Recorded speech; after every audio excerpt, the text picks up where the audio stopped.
Hey, Isabel, this is unexpected, but could you come over and get your stuff, please? What's going on? Why do I need to suddenly retrieve my belongings? Where are you right now? Are you still at the grocery store? I had a few errands to run in town, but I'll be heading home shortly. Why do I have to come and get all my stuff? I want you to take your belongings and leave our house. I've already taken them outside, so please come and pick them up. Wait, what? You said you finished your errands, right? Now you can come over and get your stuff. I've almost finished bringing everything outside. Please hurry and pick it all up as soon as possible. I don't want your things to be left out there for too long. Please, could you explain why my stuff is outside? I don't understand what's happening. Well, my little sister Jenny and her daughter Amy have been going through some tough times lately. Yes, I know them. Are they okay? Amy is having a hard time adjusting to her new elementary school and making friends. Didn't she just transfer schools recently after Jenny's divorce and move? It's only been about a month, right? I'm sure she'll get used to the new environment and make friends soon. What are you talking about? It's just an elementary school. It shouldn't take that long to make friends. She should be making 10 new friends every day. Do you really think that's how it works? Of course. Kids make friends easily. But Amy hasn't made a single friend yet, and Jenny is getting really worried. So we decided that Amy should transfer to the school where Mary goes. I think they'll get along well. I guess that could be a good idea. I'm happy for you and Jenny, but how does any of this relate to my stuff being left outside? Well, if Amy is going to transfer schools, they need to live closer to us. I suggested they live with me. Without discussing it with me. I can't believe it. It would save them a lot of money to live with me, and we don't have much space. So I want you to leave and take all your belongings with you. This is absurd. It's my house too. You have recently transferred to a new office far away, right? Complaining about the long commute. I thought it might be the perfect chance for you to find a new place closer to work. So you want us to live apart now? Yes, that's precisely what I mean. I suggest you start searching for a new place promptly. Also, if I were you, I'd hurry up and get your belongings.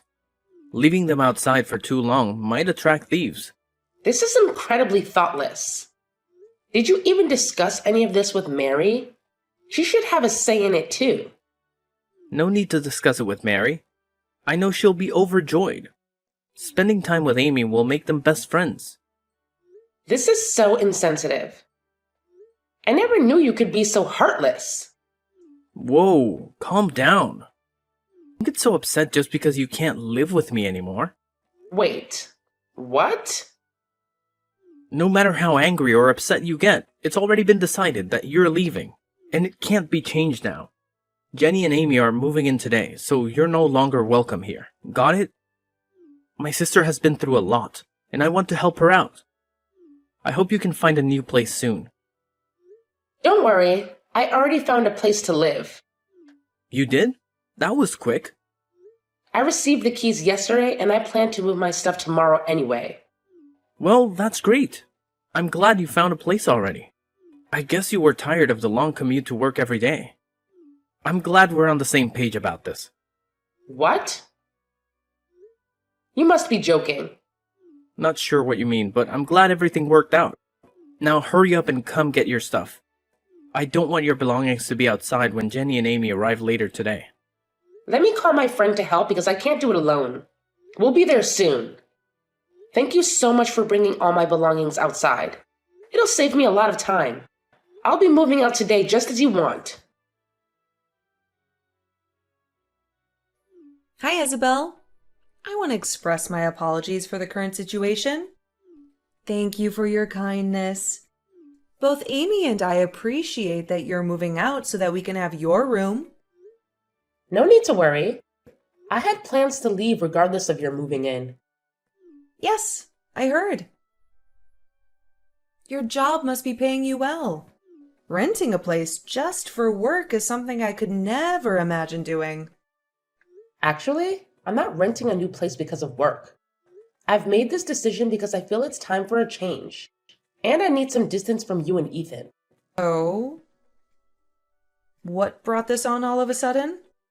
It seems like Ethan prioritizes you and Amy more than his own wife. And that's been bothering me. So I decided to move out. Isn't that what Ethan and you want? Why do you seem so angry? Is this about what happened the other day? Are you upset because I invited Ethan to Amy's birthday party? Seems a bit pathetic, if that's the reason.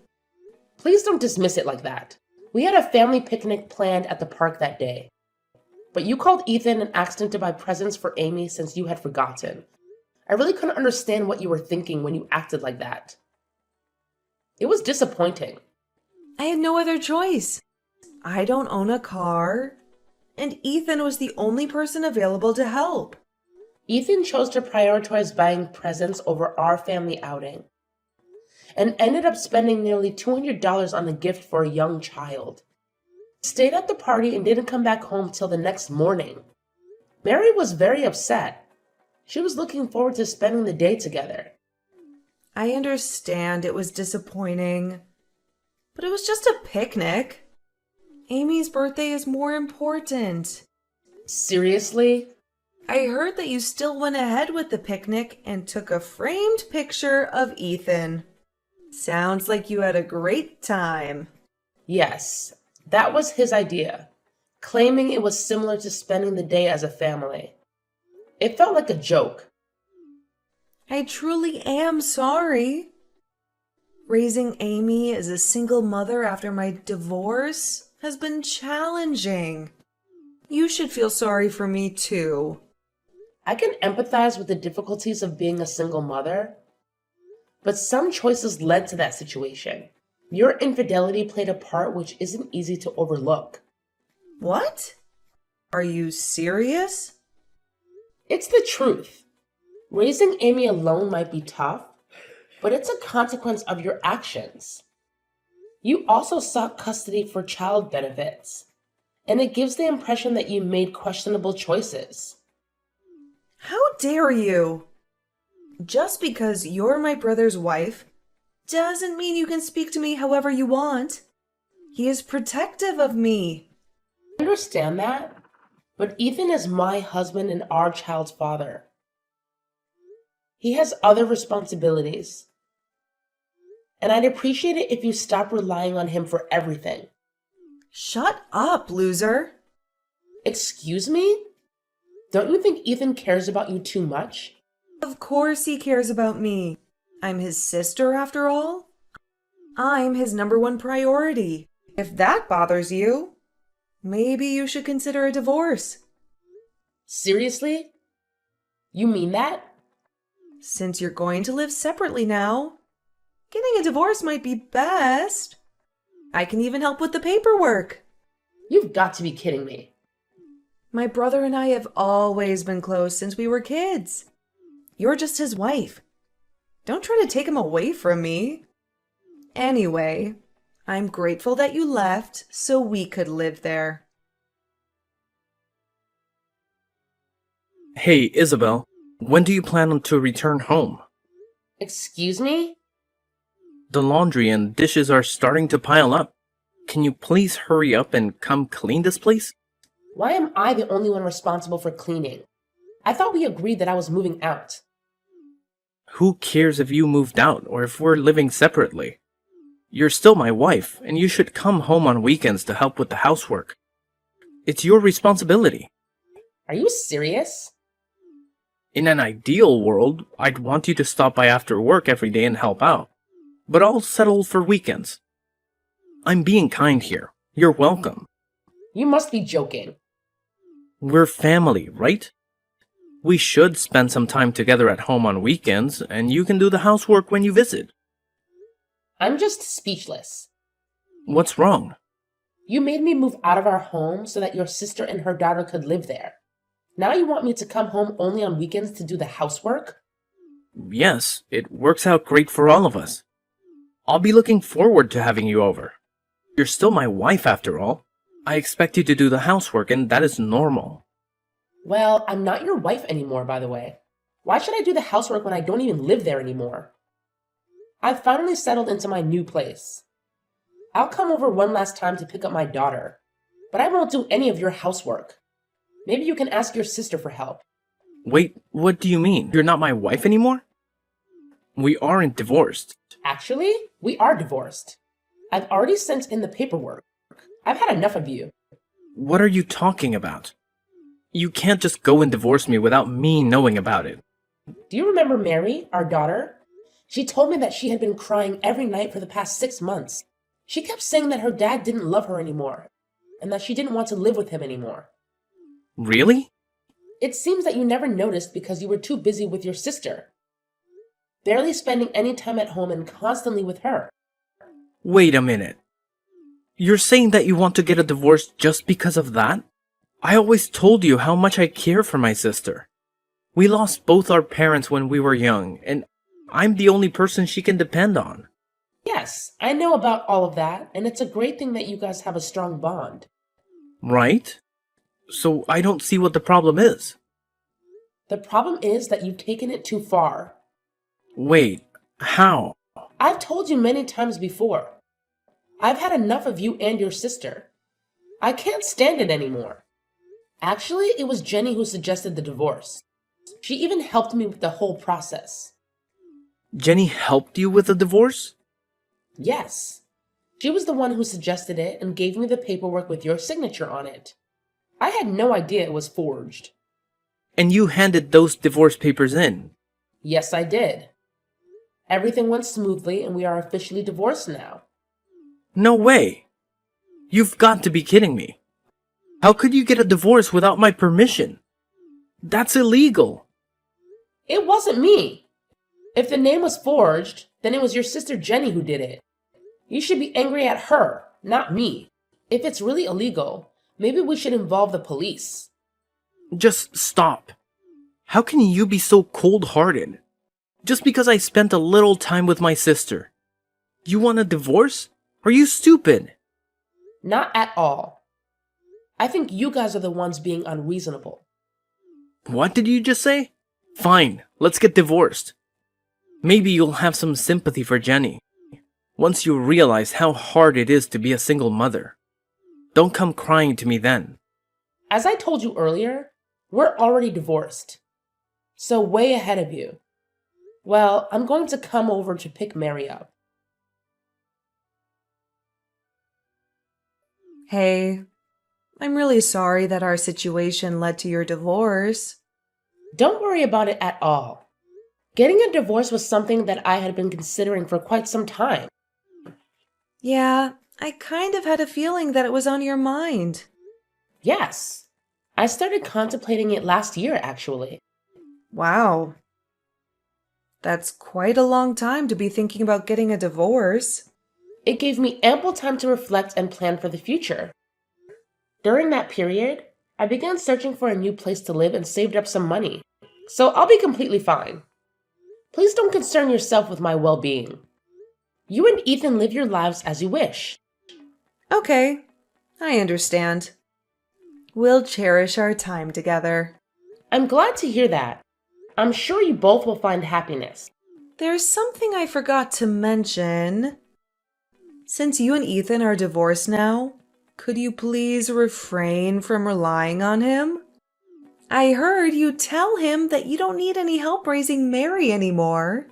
So please, don't come back to ask for help with her or for her tuition in the future. Rest assured, I don't plan on seeking any assistance. Great to hear that. That means Ethan's entire salary will be available for Amy and me. He listens to everything I say and buys me everything I want. I'm planning to ask him to cover our living expenses and Amy's college tuition down the line. Well, I hope his salary is sufficient for all of that. I believe he earns around $1,000 a month, right? Wait, what? Also, Jenny, you are currently unemployed, right? I'm curious how both of you will manage with just $1,000 a month. And considering the tuition costs, I'm not entirely sure if that amount will be enough. Wait, Seriously? Ethan only earns $1,000 a month? Ethan actually got a new job last year. And it was partly for your sake, too. Remember how you've been asking for his help, regardless of whether it was the weekend or not? Well, he couldn't assist you on weekdays if he kept working at his old company. So he decided to leave to be available when you needed him. The new company he joined offered flexible hours, but due to your frequent requests for help, he barely had time to focus on his work. That's why his income has reduced to around $1,000 a month now. This is unbelievable. I thought Ethan was making much more than that. How could he afford to buy expensive gifts for Amy and treat me all the time? Given that he didn't have to pay for living expenses, he had the freedom to spend the remaining money as he pleased. What? So you were covering everything else? Yes, I was paying for everything. Our living expenses, rent, and more. Now that we are divorced, I wonder who will be taking care of all of those expenses. I still can't believe it. As I mentioned earlier, I don't intend to seek help in raising Mary or paying for her tuition in the future. I've been taking care of everything for the past few years, so I'll manage just fine on my own. Frankly, it's quite amusing that you would think I would rely on him for anything. Please, wait. I was under the impression that Ethan was earning around $4,000 a month. Not even close. Even at his last company, I believe he was making around $3,000 a month there. But now it's just $1,000. Well, anyway, I hope you guys enjoy living together. Hey, Isabel. Let's get remarried and live together again. I finally realized how much you mean to me. What? What are you talking about? Please, just hear me out. Jenny told me she's going to remarry. She said that means she doesn't need me anymore. Actually, she wants nothing to do with me. Well, once she gets married, she might not need you anymore and her husband can take care of her. How could that be possible? I can still take care of her. And on top of everything, she doesn't even want to introduce me to her husband. Can you believe that? She's embarrassed because of how little I earn. She plans to pretend that I don't exist when she starts her life with her new husband. That's a bit sad. I almost feel sorry for you. It is sad. What happened to all the times I helped her? Now she just plans to pretend I don't exist. Isn't that ridiculous? Ridiculous is a good word for it. Thank you. Finally, someone who understands how I feel. You really are the person I'm destined to be with. I'm really down because of how Jenny has treated me. But it made me realize something so important. The person I should be giving my attention to is you. So let's get remarried. We can live happily together. Me, you, and Mary. Don't even think about getting back together. We will never, ever get back together again. But it must be so difficult raising our daughter all by yourself. Mary must be sad too, without her father. You both moved from our big house to a small apartment. Don't you want to live comfortably in a big house again? What are you talking about? I mean, I would gladly welcome you both back to the house now. Let's live together and enjoy life as a family. We can go on picnics at the park every week. I don't want to go back to the old place with a mean person. What? That's what Mary just told me. So I don't think we're going to be moving back. What does she mean by mean person? What lies have you been telling Mary? I haven't been telling her anything. She's been calling you that for the past few months on her own. Guess she probably started calling you that because you seemed more interested in Jenny and Amy. She might have learned the word at school. It's probably the only insult she knows. Why didn't you tell her she's wrong? Why would I do that? I don't think she's wrong at all. In fact, I completely agree with her. Really? That's absurd. Well, whether you accept it or not, that's the truth. You can enjoy life on your own. A mean person, Mary and I are going to live happily together in our new place. Goodbye. After divorcing my ex-husband, he tried very hard to convince me to remarry him, but I was determined not to let that happen. He even brought our daughter into the discussion, hoping she would persuade me. But she didn't need a father like that. After his younger sister married a wealthy man, she cut off all contact with him, even denying him as her brother. This made my ex-husband even sadder and more disappointed. After some time, he regained his spirits and focused on his career, which stabilized, and his salary improved. He pleaded with me to let him meet our daughter, and after careful consideration, I decided to allow him to see her once a month. During these visits, he showed great care and only focused on playing with our daughter without neglecting her. I know he deeply regrets his past mistakes and is trying to make amends. He also brings gifts for me during these meetings, but I still feel quite hesitant to accept them. I will give myself, our daughter, and even him more time to think about the possibility of remarriage.